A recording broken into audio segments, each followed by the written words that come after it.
Hi everyone, it's Stephie here and I am back with another process video for you today.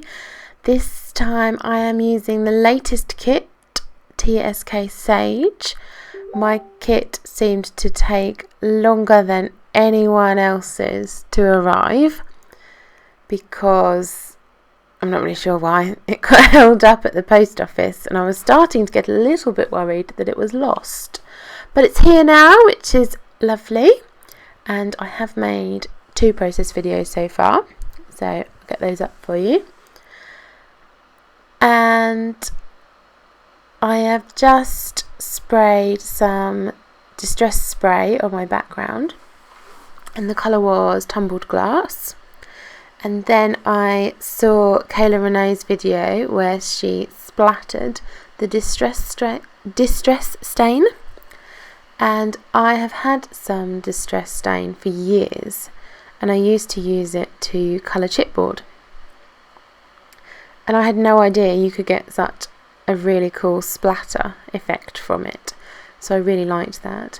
I did play around with it and I found that you have to squeeze it as you whack it down on the paper to get the splatter look. But it's great. And I've printed some Instax photos for this layout, and actually the second layout I made with this kit is also using Instax photos. Kayla introduced me to them and they are great. They're so much fun. They're really quick to print, and I really like, on both layouts actually, I've used 2 photos, and they're 2 similar photos taken at the same time, where if I was using a 4x6 I would probably have just chosen one between them. So I really like that I can actually use both. And this is a photo of Marvin in his blanket. It was taken last week and it was really chilly here and he looked so cold and he was actually sitting shivering. It was freezing because the heating had gone off, and he has a blanket in his bed and he'd crawled right underneath it, which was really funny. So he's wrapped up all nice and warm there, which was really sweet.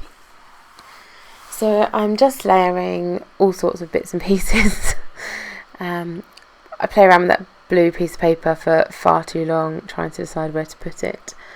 And I've also used a piece of the wood grain pattern paper, which is really nice. It's almost a really washed out white grey sort of wood grain rather than a more traditional brown.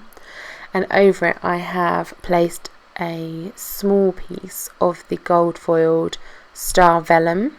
Only a small piece because that's not something I want to waste.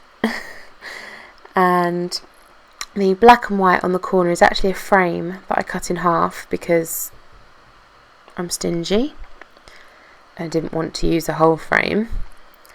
So yeah, I've also added all sorts of bits from the kits. The Snuggle up is from the thickers in the kit and I absolutely love them. The foam is actually pink, so it almost looks like they're glowing. And I've added a few hearts and dots from that sticker sheet as well. One of the fabric tags that came in the kits I've added behind my photos. That adds a little bit of interest. And also one of the arrows from Cedar Lane. They're like cocktail sticks with string wrapped around them and a paper end and front bit, the name of which completely escapes me right now. But when I first saw those Cedar Lane arrows, I didn't like them, didn't know if I would use them. I don't really use that many arrows, so I didn't think I'd use them, but I really like them. They're really useful. So that's my layout. It was quite quick and simple. I also added some black Highly Top Colour Shine on the background for a bit of splatter. So that's it. Thank you so much for watching. I'll be back again soon. Bye.